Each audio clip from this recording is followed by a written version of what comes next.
Halo, saya Yonita Kartika Sari Tahlele dengan NIM 378231008. Saya adalah mahasiswa Doktor Ilmu Sosial dengan peminatan Sosiologi Universitas Airlangga Surabaya. Hari ini saya akan menjawab tugas UTS mata kuliah Pembangunan dan Perubahan Sosial. Saya akan menganalisa fenomena perubahan sosial yang ada secara struktural, yaitu mengenai diberlakukannya Sustainable Development Goal sebagai dasar pembangunan nasional. Sustainable Development Goal atau yang sering dikenal sebagai SDGs adalah serangkaian tujuan pembangunan yang diadopsi oleh PBB pada tahun 2015 sebagai bagian dari agenda pembangunan baru yang bergeser ke arah pembangunan yang berkelanjutan dan berdasarkan hak asasi dan kesetaraan. Ada 17 tujuan utama dalam SDGs yang masing-masing dengan subtujuan yang spesifik. Sedangkan Indonesia sendiri mengadopsi dan menetapkan SDGs dalam Peraturan Presiden Nomor 59 Tahun 2017 sebagai dasar dan acuan dalam pelaksanaan pembangunan nasional dan membentuk tim koordinasi nasional yang ada dalam naungan Bappenas. Alasan pemerintah Indonesia mengadopsi SDGs sebagai acuan pembangunan adalah selain wujud partisipasi dan komitmen Indonesia dalam agenda global pembangunan berkelanjutan, juga pemerintah Indonesia telah menyadari pentingnya pembangunan yang memperhitungkan aspek sosial, ekonomi, dan lingkungan. SDGs menawarkan kerangka kerja untuk mengatasi tantangan-tantangan ini dan memberikan kesempatan bagi Indonesia untuk meningkatkan pembangunan berkelanjutan di berbagai sektor. Jika kita kembali ke masa lalu, tentunya kita tidak akan menyangka bahwa perkembangan dan berbagai pembangunan di ranah kehidupan dapat mengakibatkan berbagai masalah. Modernisme yang ditandai dengan pembangunan dulu dianggap akan mengangkat martabat manusia dan menjanjikan untuk membawa pada perbaruan ke dunia yang lebih mapan, di mana semua kebutuhan akan terpenuhi. Namun nyatanya pembangunan di era modern telah gagal untuk membawa kehidupan manusia menjadi lebih baik. Menurut Anthony Giddens, di buku Anthony Giddens The Last Modernism, modernisme yang berkembang dengan ditandai oleh adanya rasionalisme, materialisme, kapitalisme, dan globalisasi menimbulkan berbagai masalah bagi umat manusia. Pertama adalah masalah disorientasi moral, eksploitasi sumber daya manusia oleh yang kuat atas yang lemah. Kemudian tingginya urbanisasi dan kurangnya kesediaan bahan pangan akibat pergeseran sektor agrikultur ke manufaktur. Munculnya juga masalah sosial seperti persaingan lapangan pekerjaan yang mengakibatkan naiknya tingkat pengangguran, upah buruh yang rendah, kemiskinan, kesediaan perumahan yang tidak layak. Kemudian adanya eksploitasi alam yang mengakibatkan kerusakan lingkungan yang kian mengkhawatirkan dan polusi udara. Adanya tingkat ketimpangan juga dalam masyarakat, yaitu ketimpangan literasi teknologi, kemudian ketimpangan pendapatan atau ekonomi, yang mana menurut laporan Bank Indonesia tahun 2015 menunjukkan bahwa pertumbuhan ekonomi Indonesia hanya dinikmati oleh 20% penduduk kelompok berpendapatan tinggi yang diidentifikasikan sebagai kelas konsumen. Dari permasalahan dan tantangan yang disumbangkan oleh pembangunan di era modern, menjadi penting adanya SDGs sebagai acuan dan dasar pembangunan nasional. Dengan demikian, komitmen Indonesia untuk mencapai SDGs bukan hanya tentang memenuhi kesepakatan global, namun juga untuk mencapai cita-cita Indonesia untuk memperbaiki ketimpangan-ketimpangan yang ada dan meningkatkan kesejahteraan rakyat. Kali ini saya juga berkesempatan untuk mewawancarai Bapak Yanuar Nugroho, yaitu adalah Koordinator Tenaga Ahli Sekretariat Nasional SDGs di Kementerian PPN Bappenas. SDGs tingkat global itu voluntary, bukan sukarela. Tapi pemerintah Indonesia karena committed, dia mewajibkan. Jadi di global voluntary itu di Indonesia mandatory. Dimandatkan dengan Perpres itu 57/2017 yang sudah disempurnakan dengan Perpres 111 tahun 2022 ini, tahun 2020. Nah, dari Perpres itu kemudian SDG menjadi wajib di Indonesia, dijalankan oleh kementerian dan lembaga, mereka mengerjakan itu, pemerintah daerah juga mengerjakan. Nah, karena itu bagi pemerintah yang paling penting adalah mainstreamkan SDGs ini ke dalam RPJMN, gue pemerintah pusat.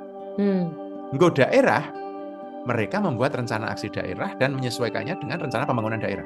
Implementasi di Indonesia, 5 ini dijadikan 4 pilar, dan gampang. Juga koordinasi ini.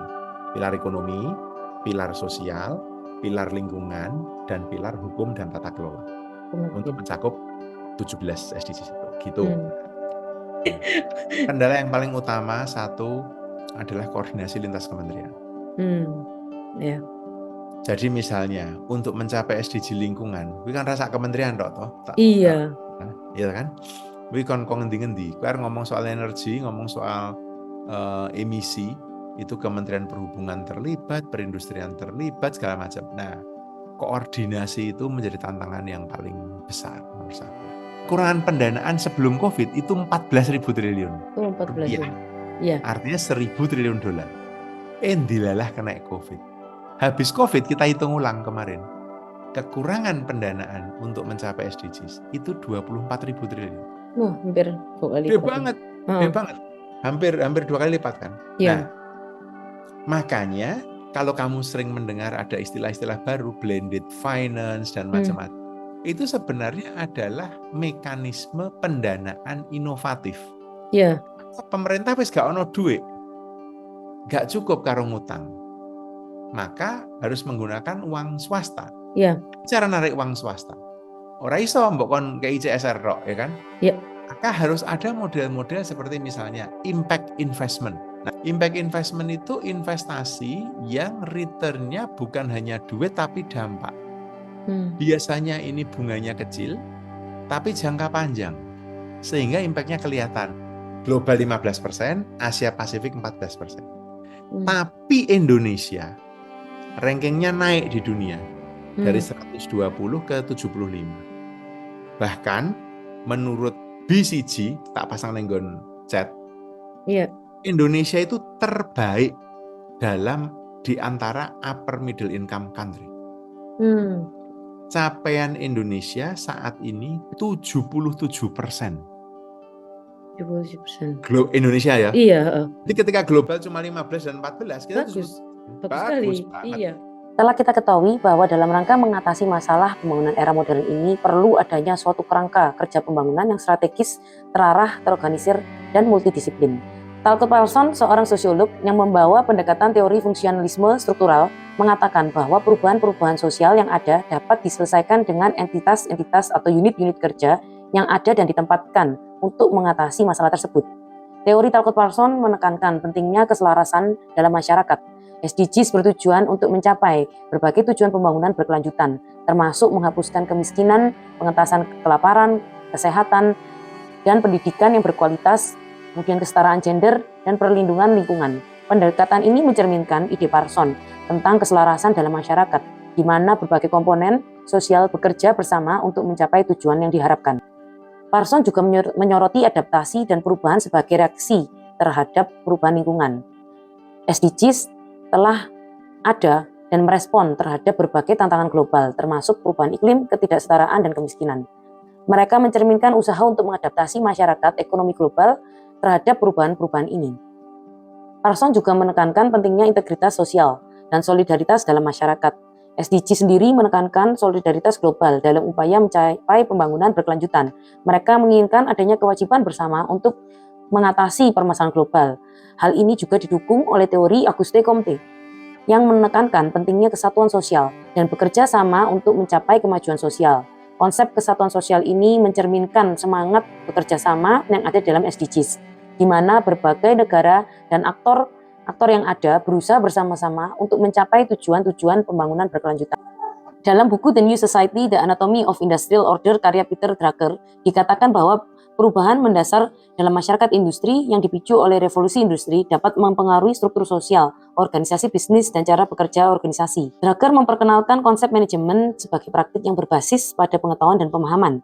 Pentingnya ada pengelolaan perubahan yang mendorong perlunya organisasi untuk terus beradaptasi dengan perubahan lingkungan eksternal. Drucker mengajak perusahaan untuk memahami dinamika perubahan dan mengambil tindakan yang diperlukan. Kesimpulan Drucker adalah bahwa masyarakat industri modern menghadapi tantangan dan peluang yang unik, dan manajemen yang baik, kepemimpinan yang kuat, kewirausahaan, dan fokus pada pendidikan adalah kunci untuk mencapai kesuksesan dalam era ini. Dari analisa dan pembahasan teori-teori di atas, dapat disimpulkan bahwa penempatan dan pengadopsian SDG sebagai acuan pembangunan nasional sudahlah tepat. Namun secara praktek dan implementasinya memang terdapat gap dan memberikan ruang untuk adanya perbaikan. Berikut beberapa tantangan yang ada terhadap SDGs dan juga usulan yang dapat dilakukan untuk mengatasi tantangan tersebut.